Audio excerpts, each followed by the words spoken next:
First off, there's no villain Deku. I know this looks like a villain Deku, but I found this when looking for a thing. And I was like, well, it couldn't hurt.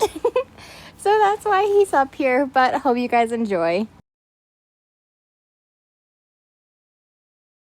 And that is the end of today's lesson on mythology. Any questions? Asked a green-haired professor. One of his students raised their hand in curiosity. Ah, yes. Eri, Deku smiled. Why did the gods change over the centuries, like the moon goddess Selene and Elena? Eri asked. Or like Bakugo and Hawks, who were the sun gods? Koda added. Deku smiled happily, knowing that his students were paying attention. Well, many professors say that it was a culture change over the years, and their gods were simply reimagined, but there is written evidence that these changes were delatable. For reasons one can only speculate. Deku smiled as the school bell rang. Remember to study the material that we went over today, Deku called out to his students as they crowded out of the classroom. Izuku chuckled as he started to pack up his things, making sure that he didn't forget anything at all. As he did one final check, he pulled out a special moon crescent pendant from his jacket pocket. Oh, and Mr. Izuku, can I ask you something? Eri called from the door suddenly. Oh, what a pretty necklace. Is it yours? Oh, Eri, yes, it is. A special friend gave it to me. Izuku smiled as he tucked it away in his pocket. You had a question to ask me? Oh, right. I was wondering, I read a book that talked about the different moon goddesses in the same mythology, but it was written about 2,000 years ago. According to the book, it wasn't able to find what happened to the previous goddess. Do you know? Eri asked. I'm afraid I do not, but I'll make sure to look into it. Izuku smiled.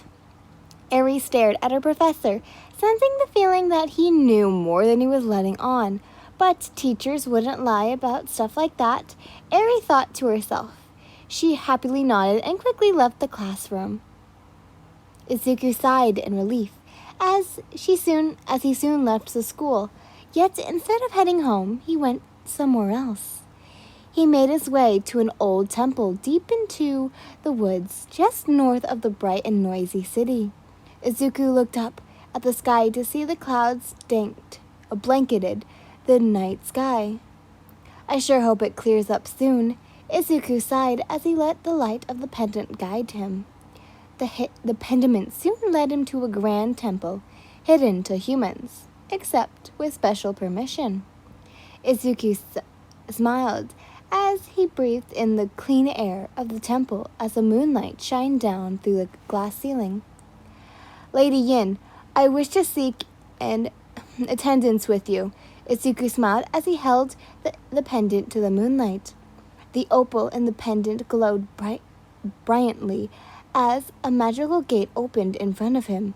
Izuku was no longer in the forest moon temple in a flash of light, but in a great moon palace that guided the great celestial body. No matter how many times he has seen this beautiful flying castle, the stories never did it justify.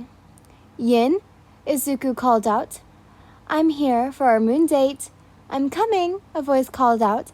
Izuku turned to see a familiar figure coming down the stairs with great speed. So, what do you think? Is this incidental enough? The moon goddess Yin said. P.S. This is basically a kind of like a sundress combined with a Lita costume.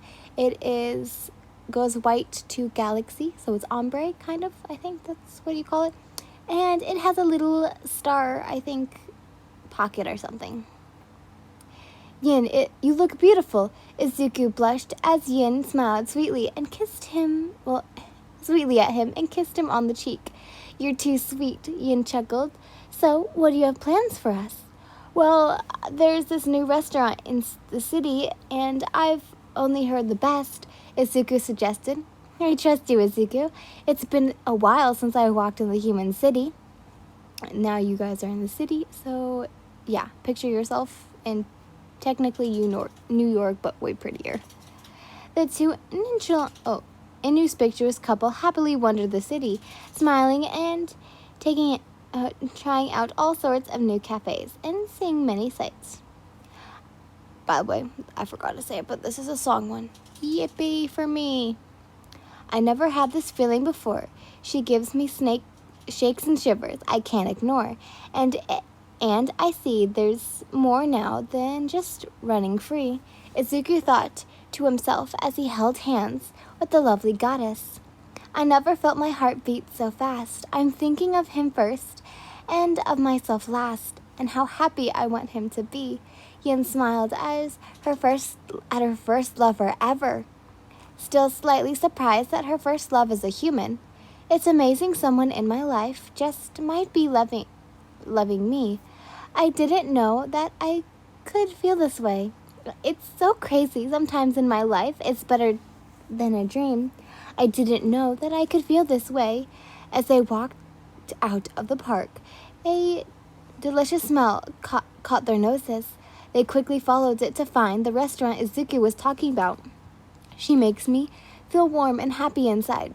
He smiles, and I get dizzy and starry-eyed. All these feelings I have me asking, can this be love? Can this be love? The two smiled as they seated and their food was served. It's crazy. I can barely speak. Whenever he says hi, whenever she says hi, I didn't know that I could feel. I never dreamed that I could feel. I didn't know that I could feel this way. The two shared a soft and passionate kiss as the light of the full moon shined down on them. They soon returned back to the Moon Palace and rested in Yin's private chambers. As Izuku rested his head on the goddess's legs, he remembered the question from today as Yin stroked his fluffy hair. Yin, one of my students had a question for you, Izuku said as he rolled over to look at his lover. Oh? And what would that be? Yin asked curiously. She wondered when the previous sun and moon gods changed, from Elena and Hawks to you and whoever the sun is now, Izuku asked. Yin frowned slightly as she recommenced the great change. With a sad sigh, she explained. Do you know the great tragedy 2,000 years ago? All sorts of horrible natural disasters occurred simply all at once, and lasted for many years. Yin asked. Indeed, Izuku nodded. To humans nowadays, it was just a series of unfortunate events, but it was a battle between gods and the lords of the underworld. Many gods and goddesses lost their lives, so I, a minor goddess, fortunately became the new goddess of the moon, while Shoto, once the demon prince, aided the heavens, so he was given the sun palace for him and his fallen angels to live in. Yin explained. Wait, Shoto, the demon prince? Now the god of the sun? Izuku asked in awe. Amazing, huh? And he's been doing an amazing job at that, too. Yin smiled. You both are keeping the world in balance and darkness at bay. Izuku smiled at Yin. As Yin smiled down at her adorable human lover, she leaned down to give him a peck on his lips. Izuku's face turned red as he stared up in awe of her. But suddenly, the movement was cut short by a sound of a loud bell. The two shot up in shock as Yin ran out of her chambers. She ran to a special room in her castle, her oratory room. By the way, this is just basically a not globe, but like the what is it called? Like a space orbital thing. I forgot the name of it, but yeah. Izuku quickly caught up to the goddess and stared in worry. Yin began to run about the room and study the orrery. As the orbs and planets shifted and changed positions, Izuku sadly couldn't understand what was happening as Yin's face began more and more saddened. Yin, what's wrong? Izuku asked nervously. It's time, yet again. Yin sighed sadly. Time again? Izuku asked slowly. Another great celestial war between heavenly order and the demonic chaos of the underworld. Another war between the great god All Might and the being of chaos, all for one. Yin trembled as the shadows from her hair hid her eyes. What? Izuku gasped. What does this have, Yin, or not? I'm being summoned to fight against the forces of evil, Yin said softly as she turned to Izuku. Izuku froze in shock as her words echoed in his ears. His legs just wished to give out at the weight of the scenario. Before he could even his voice concern, Yin was cut off. No, there is no avoiding the summon from All Might. I am called to fight. Yin frowned in sadly. Yin, please don't go, Izuku begged. Don't leave me just yet. Yin's eyes began to water as she watched Izuku slowly walk over to her and pull her close, as if he didn't, she would vanish. I love you, Izuku, she said as she activated the pendant on Izuku's person. Izuku gasped as he began to fade, as phased through his love. He began to panic as white began to cloud his vision. Please don't go, Izuku cried out. When he suddenly woke up in his apartment the next day, he tried many times to return to the Moon Palace, but failed every time. So with a heavy heart, he continued his life, or more like going through the motions of it.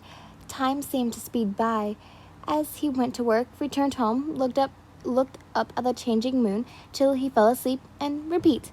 Then, one night, the moon turned a blood red, which was quickly followed by many natural disasters. Earthquakes, sinkholes, tsunamis, and tidal waves were widespread across the country. Homes, schools, and businesses were badly damaged, as all the citizens were evacuated to safe zones.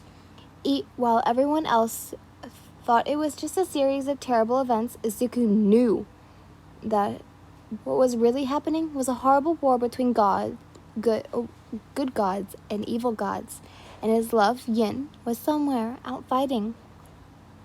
3 years later, after a year of the great disasters, people were quick to get back to normal, yet it couldn't help but worry. The gem on his pendant lost its beautiful shine after everything was over.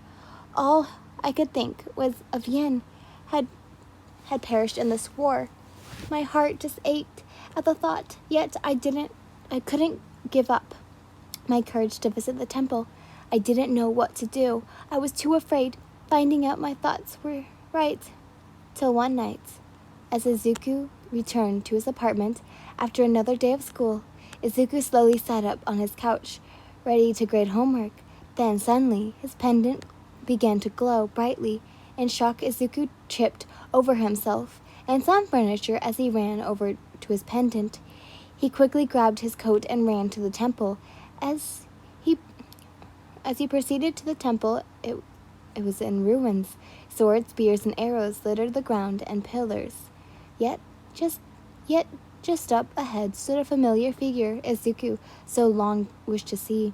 The figure felt another pressure and turned to see who it was. Yin? Izuku sighed in relief.